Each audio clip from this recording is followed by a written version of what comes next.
Gracias.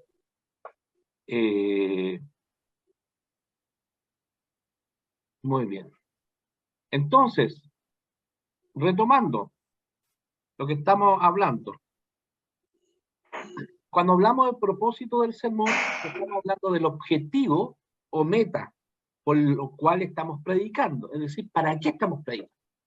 Existen dos propósitos, el general y el específico.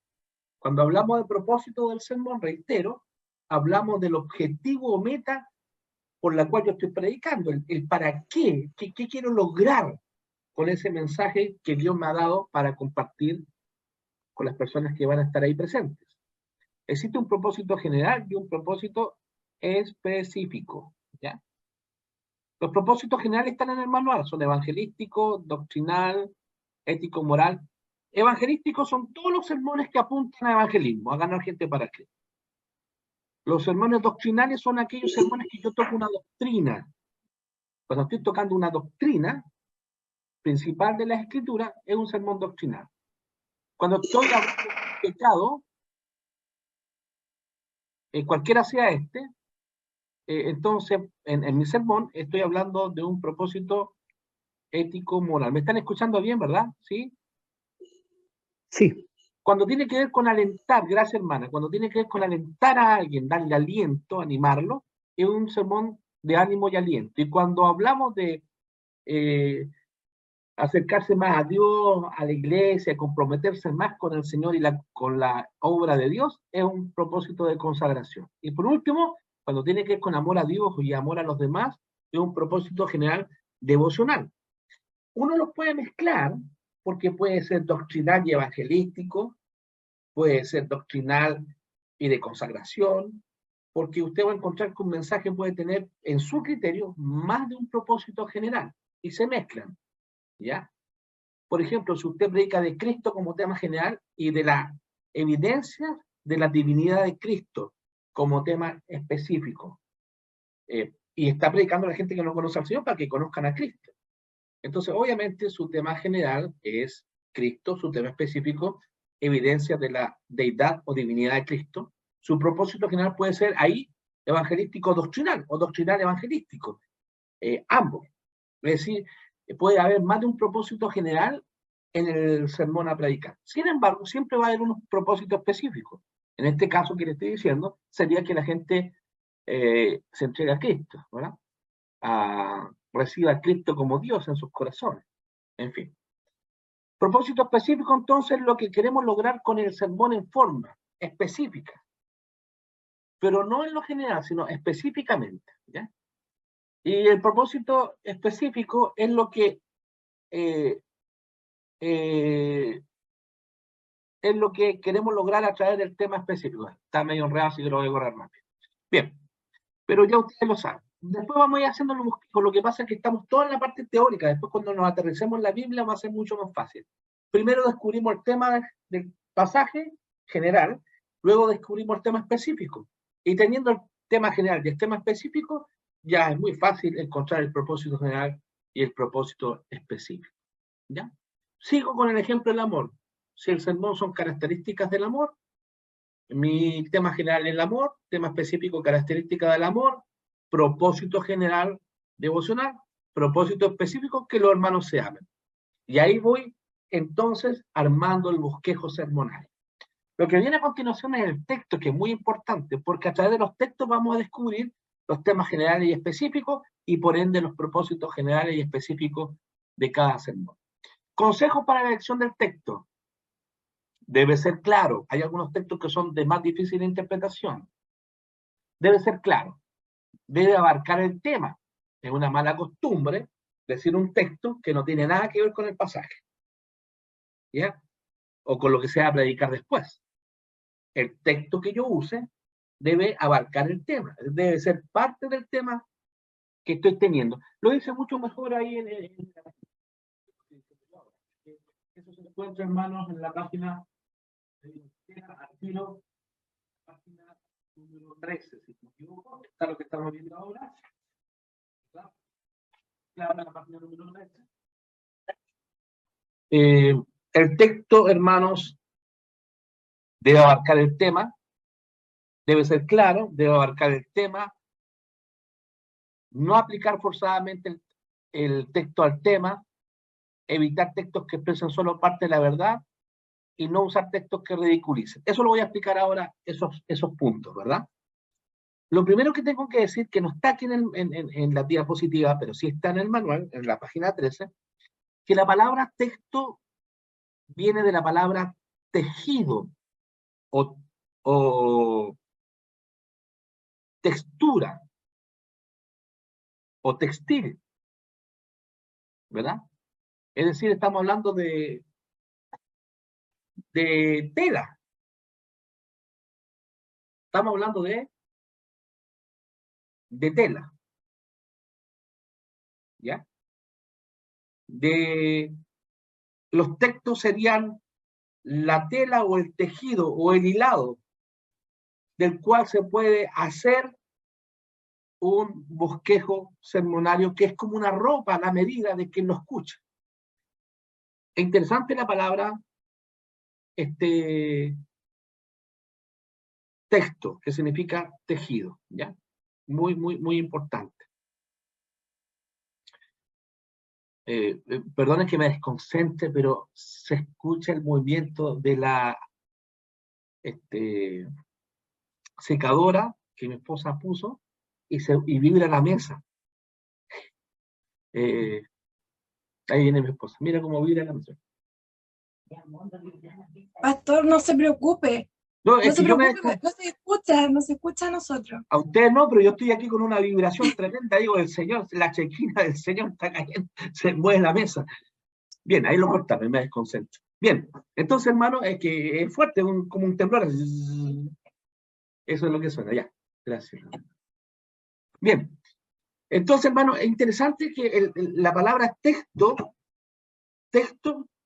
es algo que significa tejido o hilado. El texto, entonces, es uno o más versículos de la Biblia de los cuales es tejido o hilado el sermón. Entonces, el sermón sería como un traje que confeccionamos con tejido. ¿Cuál es el tejido con el cual confeccionamos este traje? Para los oyentes, ese tejido son los textos bíblicos. Yo leí 2 Timoteo 2:15, no está en el manual, pero deberíamos incorporarlo, donde dice que tenemos que ser obreros que no tienen de qué avergonzarse y que usan bien la palabra de verdad. Otra versión antigua decían que trazan bien la palabra de verdad. Y la verdad que esa palabra trazar o usar viene del griego que significa cortar, como un modista. Qué interesante. No sé si han visto ustedes la versión, pero si me ayudan a buscar en su Biblia, 2 Timoteo 2:15, dice el apóstol Pablo a Timoteo, ¿verdad? Procura con diligencia presentarte a Dios aprobado como obrero que no tiene de qué avergonzarse, pero hay otra característica, que usa bien la palabra de verdad. Las traducciones más antiguas, otras traducciones más antiguas, decían que traza bien la palabra de verdad. Y la palabra trazar, o bien usar bien la palabra de verdad que está en nuestra versión, viene del griego que significa cortar y alude a la tijera de un modisto, que el modisto o modista corta una tela, un tejido, para confeccionar una hechura, un vestido. Entonces dice el Señor que como obreros tenemos que atender a dos cosas: presentarnos aprobados delante de Dios, no buscar los aplausos de la gente, no seamos como el pianista eximio, o seamos como el pianista eximio, mejor dicho, que tocó en un concierto en un teatro muy importante. Detrás del telón estaba él y sus acompañantes, y cuando a él lo ovacionaban para abrir la cortina y volver a tocar esa obra maestra de piano, él estaba triste a un costado. Y cuando le preguntaron por qué estaba triste a un costado, por qué no se abría el telón para nuevamente recibir el aplauso y volver a tocar esa pieza u otra, el maestro eximio abrió un poco la cortina y dijo a sus acompañantes: ¿ven a aquel que está sentado? Ellos le dijeron: sí, ¿cómo no lo vamos a ver si es el único que no te ovaciona? que no te aplaude. Y este maestro, ¿sabe lo que dijo? Él es mi maestro. ¡Wow! No saco nada que las multitudes me aplaudan y me ovacionen si mi maestro, mi mentor, no lo hace. Tenemos que buscar la aprobación de Dios, no de los hombres. Cuando usted predique y el Señor lo use, cuidado, no se le infle el ego. Que lo hiciste bien, oye, estuvo bueno el mensaje, oye, qué linda palabra. Cuando nos ponen la mano en la espalda. Cuidado con eso. Use un alfiler para desinflar el orgullo. ¿Y por qué digo esto? Porque tenemos que ser aprobados delante de Dios. No sacamos nada con que la gente nos aplauda, que la gente nos reconozca, si Dios no nos reconoce siendo nuestro maestro. Ser aprobado delante de Dios y, en segundo lugar, usar bien la palabra de verdad, trazar bien las escrituras, cortar bien la palabra de Dios. Este tejido hermoso que son los textos hay que cortarlos bien, hay que interpretarlos bien, hay que hacer un bonito traje llamado predicación para que la gente se vista espiritualmente cada vez que prediquemos la palabra del Señor. Así que procura como obrero presentarte aprobado, pero en segundo lugar, un obrero que traza bien la palabra de verdad. Oiga, uno empieza a ver sermones por todos lados. Acabo de ver ahora uno, no se me había ocurrido. Tema general, el obrero de Dios. Tema específico, características de un excelente obrero de Dios. ¿Cuáles son? Si es aprobado delante de Dios. Y en segundo, corta bien, traza bien, interpreta bien, predica bien la palabra del Señor. Entonces, ¿por qué digo esto? Porque los textos bíblicos son el tejido, son el hilo con el cual vamos a confeccionar una ropa a la medida del auditorio, de los oyentes, para arroparlos espiritualmente. Segunda Timoteo 2:15 saluda a eso. El obrero que usa bien la palabra de verdad. El original, el griego original, habla de trazar, de cortar el tejido de una buena manera. Eso significa que los predicadores tenemos que ser buenos intérpretes de la Escritura y tenemos que predicar un mensaje poderoso y acorde con la grandeza del Evangelio. Ahora, son las vitaminas del alma, los textos bíblicos. De ahí está la palabra del Señor. Por eso, hermano, que si usted me pregunta de cuáles son los mejores sermones, los temáticos, los expositivos o los textuales, son los textuales. A quien usted le pregunte, son los textuales. Porque nos sujetan al texto, no vamos a decir cualquier cosa, sino lo que el texto dice. Entonces, hermano, respecto del texto, no sé si logran ver la imagen, pero respecto del texto, debe ser claro, porque hay algunos pasajes que no son tan claros. Es un error pretender predicar un texto difícil de interpretar para aparentar que tenemos una capacidad oratoria o bíblica, porque nos vamos a enredar nosotros y vamos a enredar y confundir a la gente. Segundo, debe abarcar el tema. Esto de que uno lea un texto bíblico que nunca más lo toca durante el sermón, era una escuela antigua. O que lo que es peor, el texto bíblico no tenía nada que ver con el sermón. Uno se pregunta a la mitad del sermón, ¿y cuándo va a hablar del texto que leyó? O se pregunta a la mitad del sermón, ¿y qué tiene que ver el texto que leyó? Entonces, el texto debe abarcar el tema, debe ser parte del tema. Porque si usted predica de la fe y su texto tiene que ver con el amor, son dos cosas diferentes. Tiene que abarcar el tema, el texto a elegir. No tiene que ser aplicado un texto forzosamente al tema. Forzar un texto para ponerlo dentro de mi tema. Aunque no tiene que ver con el tema, pero lo esfuerzo, lo trato de meter dentro de mi tema, aunque no tenga que ver con el tema. No tiene que ser torcido de su posición natural en el contexto para aplicarlo a un tema con el cual no tenga conexión lógica. Sin querer, se nos dio la semana pasada Juan 5:89. Yo no lo puedo usar de texto para predicar y motivar a los hermanos a que estudien la Biblia. Porque ya como nos dimos cuenta, ojalá hayan leído el bosquejo del sermón que les envié, de características de la religiosidad. Ese pasaje, hermano, Jesús está reprendiendo la religiosidad de los fariseos y de los escribas, que tenían altas características de gente religiosa, entre ellas que tenían opiniones personales. y en parte obedece a que no leemos el contexto, que entendemos mal Juan 5:39, porque escudriñar la Escritura que a vosotros parece que en ella tiene vida eterna, pero ella dan testimonio de mí y a mí no me quieren recibir, pareciera un mandato. Es la Reina Valera la que en esa traducción no es la más exacta, pareciera ser un mandato, una orden del Señor, y es todo lo contrario. Como si se dan cuenta, si leyeron otra versión o si leyeron el mensaje que les envié. Entonces yo no puedo agarrar ese texto y predicarlo para motivar a los hermanos a que estudien la Biblia, porque Jesús no le está diciendo que estudien la Biblia, le está diciendo todo lo contrario. Estudian tanto y tienen tantas opiniones propias y creen que por estudiar tanto y tener opiniones propias de la Biblia, ser teólogos de la Biblia o alumnos de instituto bíblico, o por tener tanta lectura de tantas cosas, ustedes piensan que por eso tienen la vida eterna, cuando yo soy el que doy la vida eterna y ustedes a mí no me quieren recibir. Entonces, no podemos tomar un texto cuyo origen apunta a una cosa y meterlo a la fuerza en una temática que no tiene nada que ver con el texto. Ese texto no tiene que ver con escudriñar la Escritura. Hay otros pasajes que nos hablan de estudiar la Biblia, de leerla, o como los de Berea, que eran más nobles porque escudriñaban la Escritura para ver si lo que los apóstoles decían era lo correcto. Entonces, no tenemos que aplicar forzosamente un texto a un tema. Evitar textos que ridiculicen, o que sean parte, o que digan la verdad a media. Yo no sé por qué, pero se ha mutilado la Biblia. Eso de Juan 9:31a, Juan 7:34b, Juan 7:8c. No sé a quién se le ocurrió separar de un mismo núcleo bíblico, de un mismo versículo, separarlo por partes. Es un error tremendo en la hermenéutica.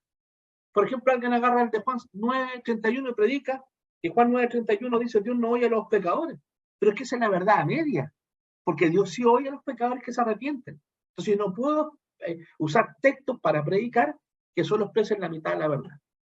O textos que ridiculicen. Ahí yo puse en el manual que un diácono, cuando se murió un hermano de su iglesia que era pobre, sin darse cuenta, ese diácono predicó y usó el texto y murió el mendigo. Y el hermano que había muerto en la iglesia era una persona muy pobre y estaba toda su familia. Sin querer lo hizo y ridiculizó.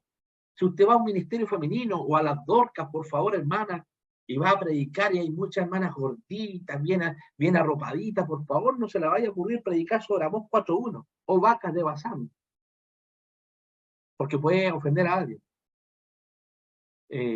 No sé si entienden lo que estamos queriendo decir con esto, ¿ya? Ahí los voy a ver porque no los veo, estaba viendo la presentación. Es decir, tenemos que tener cuidado, hermanos, porque sin querer podemos ridiculizar a alguien con un texto. Así cuando elijamos los textos tenemos que elegirlos de la mejor manera. Otra cosa que dice el manual, ¿verdad? El manual dice también, estamos en la presentación, que lo siguiente. Dice el manual que el texto bíblico tiene que tener relación con o al contexto. Tiene que estar relacionado con el contexto. Claro, porque hay ciertos pasajes que el contexto tiene relación con el versículo que estamos predicando, pero hay otros pasajes donde el texto bíblico no tiene ninguna relación con lo que viene después o con lo que viene antes. Hay algunos pasajes de la epístola donde Pablo está hablando de un tema, luego cambia a otro tema y luego cambia a otro tema. Entonces ese tema que está en el medio no tiene nada que ver con el tema que viene después o con el tema que viene antes. En algunas epístolas que tienen muchos temas en ciertos capítulos. O por ejemplo, los proverbios muchas veces no tienen nada que ver un proverbio con el que viene antes ni con el que viene después, ¿ya? En esos casos, ¿verdad? El texto no es necesario que tenga relación con el contexto, porque el contexto es diferente. Pero en la mayoría de los casos es importante que el texto, ver lo que viene antes y ver lo que viene después, porque muchas veces lo que viene antes y lo que viene después va a enriquecer al texto que estoy predicando o nos va a dar claridad. Entonces es importante, hermanos, considerar en relación al texto el contexto, ¿ya?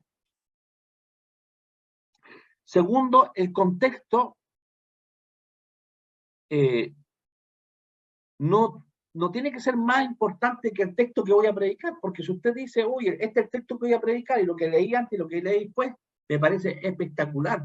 Dios me habló más por lo que venía antes. Entonces, ese ya no es su texto a predicar, sáquelo, predique del contexto y no del texto a predicar. El contexto no puede ser más revelante que el texto escogido. Tercero, no considerar el contexto cuando este no tiene nada que ver con el texto, lo que les decía yo. Los proverbios, muchos proverbios no tienen nada que ver lo que viene antes de lo que viene después, son inconexos.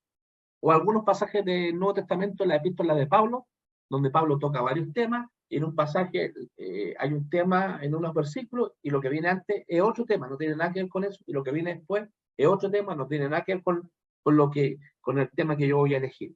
Entonces, no considerar el contexto cuando este no tiene nada que ver con el texto. ¿Ya? Bueno, ver es más que mirar, hermano. Por eso que Dios nos tiene que ayudar para no solamente mirar, sino para ver la vieja y para ver la joven, para ver los temas a predicar de la Biblia. ¿Ya?